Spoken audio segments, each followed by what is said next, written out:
Here we have a 2014 Mercedes-Benz GL550. If you're looking to do the front brakes, really simple job. Once you get the tire off, you're gonna have the rotor here. There's one like set screw that has to be removed with the Torx bit.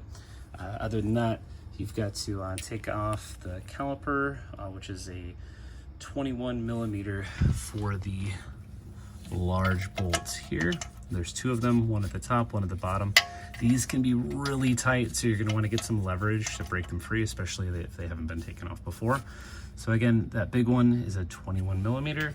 And then for the caliper, it's actually a 11 millimeter bit there, you can see.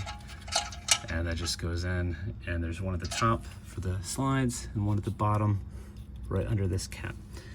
They are covered with these protective dust caps, so when you're finished, make sure that they're lubed properly. This caliper has to slide kind of back and forth as it wears, and in order to do that, these slides have to have proper lubrication and try to keep dust off of them. And as you can see, it gets really dirty down here.